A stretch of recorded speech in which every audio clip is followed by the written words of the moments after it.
భక్తి భాస్కర ప్రేక్షకులకు నమస్కారం. భాగవత సంస్కృతికి సంబంధించిన విషయాలు తెలుసుకుంటూ వస్తున్నాం. భాగవతం భక్తి ముక్తిదాయకం అనేది ప్రపంచ ప్రసిద్ధిగాంచినటువంటి వాక్యంగానే మహాత్ములు చెబుతూ వస్తున్నారు.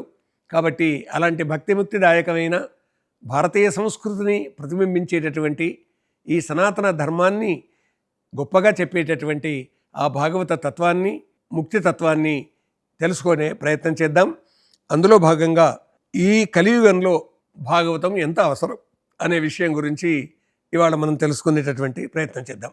మనకు భారతీయ సనాతన ధర్మం ప్రకారంగా కృతయుగం, త్రేతాయుగం, ద్వాపరయుగం, కలియుగం అని 4 యుగాలు ఉన్నాయి అనేటటువంటిది మనకు పురాణాల్లో చెప్పేటటువంటి కృతయుగం అయినట్టయితే అప్పుడు దేవతలు రాక్షసుల యొక్క పోరాటాలు ఆ కృతయుగంలో జరిగాయి. ఒక నరసింహావతారం, మత్స్యావతారం, కూర్మావతారం ఇవన్నీ కూడా కృతయుగంలో జరిగినటువంటి వామనావతారం వరకు.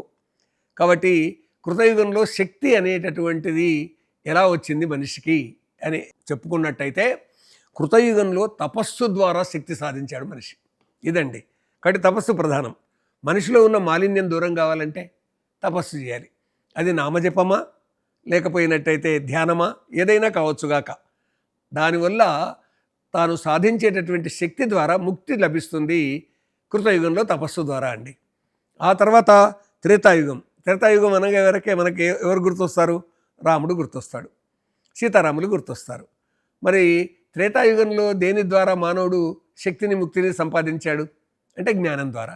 ఎట్లా జ్ఞానం ద్వారా అంటే ఎంత జ్ఞానం ఉన్న రాముడు నడిచిన తీరే విధంగా ఉంది. మరి జ్ఞానం ఉండి కూడా రావణాసురుడు తాను కోరికలకు బానిస అయ్యి నడిచినటువంటి మార్గం ఇది అధర్మ మార్గం. కాబట్టి ఒక రాజుగారి భార్యను అపహరించడం అనేటటువంటి అధర్మం కదా. రాజుగారు చేయవలసినటువంటి పనేనా ఇది? రావణుడు చేసిన తప్పు కదా. రావణుడు ఎన్ని విధాలుగా ఒక రంభ విషయంలో కానీ, ధాన్యమాలి విషయంలో కానీ, పుంజిక స్థల విషయంలో కానీ ఏ అపచారాలు చేశాడో రావణుని చరిత్రలో తెలుసు. అదేవిధంగా సీతమ్మ వారిని అపహరించాడు కదా.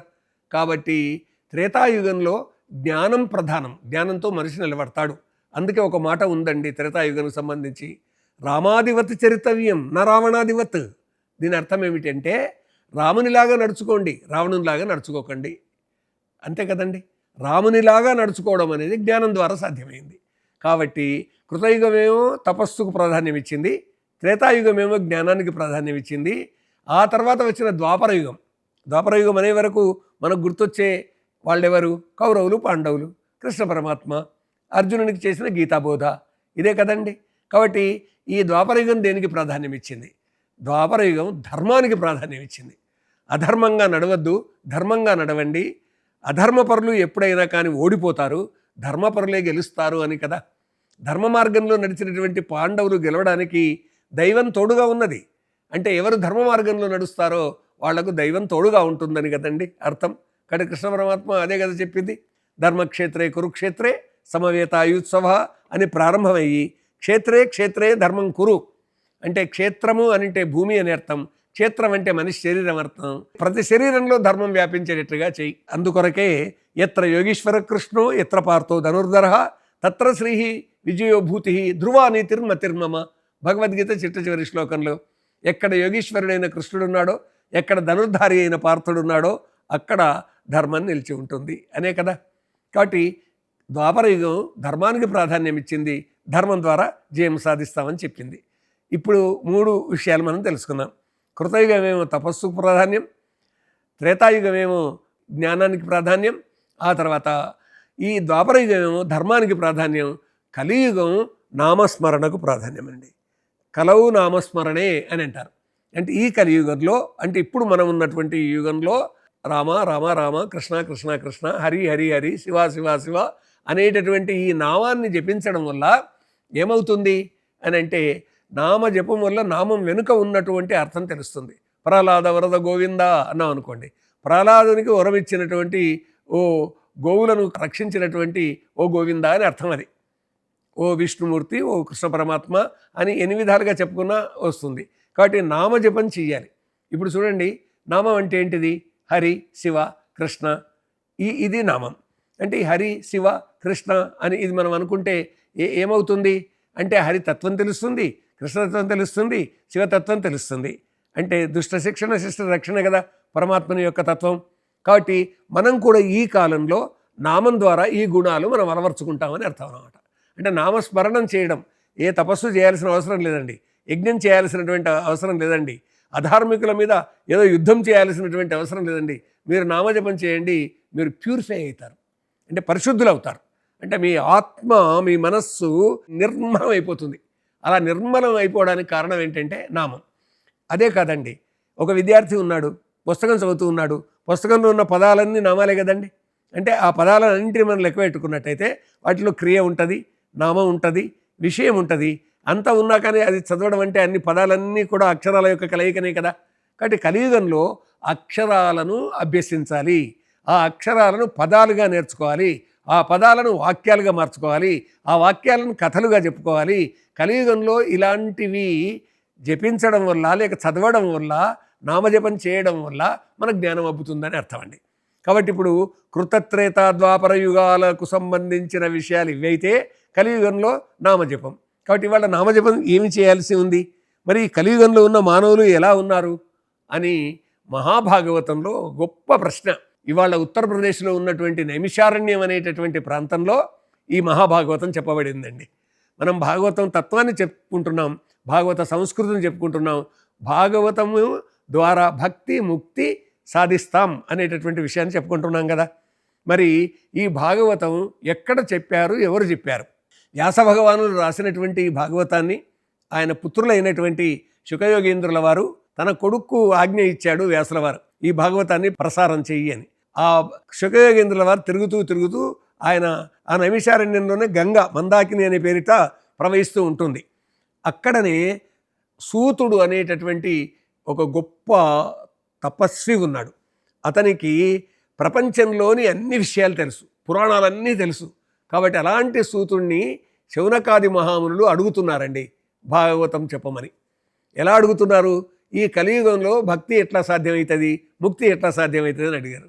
అంటే ఎందుకు అంటే కలియుగ మానవులు ఎలా ఉంటారంటే అలసులు, మందబుద్ధియుతులు, అల్పతరాయువులు, ఉగ్రరోగ సంకలితులు, మందభాగ్యులు, సుకర్మములయ్యవి చేయజాలరీ కలియుగమందు మానవులు, కావున నెయ్యది సర్వసౌఖ్యమై అలవడు ఏమిటన్ పొడవు ఆత్మకు శాంతి మునీంద్ర చెప్పవే. ఎన్ని అభాండాలు వేశారండి కలియుగ మానవుల మీద, అంటే మన మీదనే. సోమరిపోతులు, కలియుగంలో ఉన్నటువంటి మనుషులని చెప్తూ అలసులు సోమరిపోతులు, మందబుద్ధియుతులు, మనస్సు వికసించి ఉండదు, అల్పతరాయువులు, తక్కువ ఆయుస్సు కలిగినటువంటి వారు, ఉగ్రరోగ సంకలితులు, అనేక రకాల రోగాల చేత శరీరం ఉన్నటువంటి వారు, మందభాగ్యులు, అదృష్టం లేనటువంటి వారు, దురదృష్టవంతులు, సుకర్మములెవి చేయజాలరు, మంచి పనులు చేయడానికి పూనుకోరు. ఇట్లా ఉన్నటువంటి వాళ్ళు ఎలా మారతారు? ఈ కలియుగంలో మానవులకు ఏం చెబితే బాగుంటుంది చెప్పండి అని ఈ శౌనకాది మహర్షులందరూ కూడా సూతుడు అని, అంటే నిఖిల వేద వేదాంతములు తెలిసినటువంటి వాడు, అన్ని పురాణాలు తెలిసినటువంటి వాడైనటువంటి సూత మహర్షిని అడిగారండి. మీరెవరైనా కానీ ఉత్తరప్రదేశ్లోని ఈ శౌనకాది మహామునులు అడిగినటువంటి చోటుకు నైమిషారణ్యానికి వెళ్ళండి, అక్కడ ఇప్పుడు కూడా సూత గద్దె అని ఉంటుందండి. అంటే సూతుడు ఎక్కడ శౌనకాది మహామునులకు భాగవతాన్ని బోధించాడో ఆ ప్రదేశాన్ని సూత గద్దె అని పేరు పెట్టారండి. అక్కడ మహాభాగవతం పుట్టిందండి. పరీక్షిత్తుకు శుకయోగేంద్రుల వారు చెప్పారు, అది ఒకటి. అయితే భాగవత ప్రచారంలో ఈ విధంగా ఆ నైమిషారణ్యంలో జరిగింది. నైమిషారణ్యంలో మునులు అడిగారు, అడిగినప్పుడు అప్పుడు సూతుడు చెప్పాడు, ఒర గోవింద కథా సుధారస మహావర్షోరు ధారా పరంపరలంగాక బుధేంద్రచంద్ర ఇతరోపాయానురక్తిన్ ప్రవిస్తర దుర్దాంత దురంత దుస్సహజను సంభావితానేక దుస్తర గంభీర కఠోర కల్మష కనద్దావానలంబారునే. భయంకరమైనటువంటి అగ్ని, ఈ కార్చిచ్చు అంటాను చూడండి, అలా కార్చిచ్చు లాంటి మహాపాపం ఒకటి ప్రపంచాన్ని కాల్చేస్తూ ఉంటే ఈ కాలిపోతున్నటువంటి ఈ ప్రపంచాన్ని ఏది రక్షిస్తుంది అని అంటే గోవింద సుధారస ధారావర్షం కురవాలి. అంటే అక్కడ శ్రీమన్నారాయణమూర్తి యొక్క నామముతో కూడుకున్నటువంటి కథలు గాథలు ఇవన్నీ వర్షంలాగా కురిస్తే ఈ కార్చిచ్చు ఆరిపోతుంది. కాబట్టి అలాంటి భాగవతాన్ని మాకు చెప్పండి అని ఈ శౌనకాది మహామునులు ఆయన్ని అడిగారండి. కలియుగంలో ఎందుకొరకు అవసరము అని. అంటే భక్తి ద్వారా మనిషిలో ఉండేటటువంటి పాపాలు దూరం చేయడానికి ప్రయత్నం చేయడం. ఇప్పటికి కూడా చూడండి, ఎవరైనా ఏదైనా తప్పు చేసినప్పుడు నీవు తప్పు చేసావంటే నేను చేయలేదు, దేవుని మీద ఒట్టు తిను అంటారు. అంటే ఎందుకు ఇట్లంటేనన్నా మనిషిలో మార్పు వస్తుందని. అందుకే స్వామి వివేకానందులు ఏమంటారంటే, అర్థవాది అయినటువంటి మనిషి నిరంతరం తను డబ్బు డబ్బు డబ్బు అని ఆలోచిస్తాడు. అధికారవాది అయినటువంటి మనిషి ఏ విధంగా అధికారం మీద కూర్చోవాలి, ఆ కూర్చున్నటువంటి వాడిని ఎట్లా కాళ్ళు బట్టి లాగాలి, నేను పోయి ఎట్లాగా ఆ పెద్ద కుర్చీ మీద కూర్చోవాలని ఆలోచిస్తాడు. అర్థవాది అధికారవాది కాకుండా భోగవాది అయినటువంటి మనిషి తనకి ఎట్లా సుఖం లభిస్తుంది, తన బట్టలు నలగొద్దు, తన బాల్ చెరగొద్దు, తనకు సుఖం కావాలి అని వాడు సుఖం కొరకే ఆలోచిస్తాడు. అర్థవాది, అధికారవాది, విలాసవాది లేదా భోగవాది కాకుండా మరొకడు హింసావాది అవుతుంటాడు. తనకు కష్టం కలిగించిన వాళ్ళు ఎవరున్నారు వాళ్ళందరినీ చంపేయాలి అనేటటువంటి రకంగా ఆలోచిస్తాడు. ఇది కాకుండా ఎవరు గొప్పవారు అని అంటే, ఎవరు పరోపకారం కొరకు జీవిస్తారో అతడు గొప్పవాడు. అతడు లోకోపకారం కొరకు జీవించేటటువంటి వాడు అటెవరంటే పారమార్థికవాది అంటారండి స్వామి వివేకానంద. ఆ పారమార్థికవాదం అంటే నేను బతుకుతా, నా పొరుగువాడు కూడా బతకని. నేను ఏ విధంగా జీవిస్తున్నానో నా పొరుగువాడు అలా విధంగా జీవించని. నాలో పరమాత్మ ఉన్నాడు, నా హృదయంలో అతనిలో పరమాత్మ ఉన్నాడు. నేను ఏదైనా అపకారం చేసినట్టయితే పరమాత్మకు అపకారం చేసినట్టు అవుతుందని భక్తి కలిగినటువంటి వాడు, పరోపకారం కొరకు జీవించినటువంటి వాడు అనుకుంటాడు అంటారండి ఈ స్వామి వివేకానందుడు. అంటే అది ఎట్లా వస్తుంది? భక్తి ద్వారా వస్తుంది. భక్తి ఎలా వస్తుంది? భాగవత కథలు వినడం ద్వారా వస్తుంది. అందుకొరకు గోవింద నామస్మరణమే ముఖ్యమని భావించి ఆ గోవింద నామస్మరణ నిరంతరం కొనసాగించండి. ఇప్పుడు కలియుగ దైవం అయినటువంటి వెంకటేశ్వర స్వామి సన్నిధికి మనం వెళ్తాం చూడండి, ఒక్కసారి వెళ్ళండి. అఖిలాండ కోటి బ్రహ్మాండ నాయకుడైనటువంటి శ్రీ వెంకటేశ్వర స్వామి సన్నిధికి మనం వెళ్ళిన వెంబడే మనకేమనిపిస్తుందండి? కొండ నిండా శ్రీ శ్రీనివాస గోవింద, శ్రీ వెంకటేశ గోవింద, భక్తవత్సల గోవింద, భాగవత ప్రియ గోవింద, ఇవే కదండి. కాబట్టి నిరంతర నామస్మరణం. అందుకొరకే ఏమంటారంటే, హరిమయము విశ్వమంతయు, హరి విశ్వమయుండు, సంశయము పని లేదు, ఆ హరిమయము కాని ద్రవ్యము పరమాణువు లేదు, వంశపావన వింటే. కాబట్టి నిరంతరం నీవు నామస్మరణతోటి జీవించు అని. ఉత్తర భారతంలో సాధు సంత మహాత్ములు ఒక మాట చెప్తారండి, కామ్ కర్తే చలో నామ్ జప్తే రహో అని ఒక మాట ఉపయోగిస్తారు. ఎంత బాగుంది చూడండి. మీరు ఏం పని చేస్తున్నా కానీ నారాయణ నారాయణ అనుకోండి, రామరామ అనుకోండి, మీరు చేస్తున్నటువంటి వారికి ఓ పవిత్రత వస్తుంది. దాని కారణంగా నేను చెడు చేయకూడదు ఎవరికి అనే ఒక భావన కలుగుతుంది. అంటే ఆ నామస్మరణ వల్ల, దైవనామస్మరణ వల్ల భక్తి ద్వారా అవతల వాళ్ళకి అపకారం చేయకూడదు అనే ఆలోచన కలుగుతుంది. ఆ ఆలోచననే మనిషికి ముక్తి మార్గాన్ని చూపిస్తుందండి. ఆ ఆలోచనే జ్ఞానం మనిషిలో కలగడం అనేటటువంటి భావన. ఆ విధంగా కలియుగంలో తప్పనిసరిగా నామస్మరణ అవసరం. ఆ నామస్మరణ కొరకు భాగవతం అధ్యయనం చేయడం అవసరం. భాగవతం అధ్యయనం చేసినా లేదా చెప్పినా లేదా విన్నా లేదా హరికథలో విన్నా, యక్షగానంలో విన్నా, వీధి భాగవతం చూసినా కానీ తద్వారా భక్తి మార్గం మనకు అర్థమవుతుంది. ఆ భక్తి మార్గం ద్వారా ముక్తి ఏమిటి అనేది తెలుస్తుంది. ఈ ముక్తి అనే సంస్కృతి వైపుగా భాగవతం మనల్ని తీసుకుపోతుందని మనం భావిద్దాం.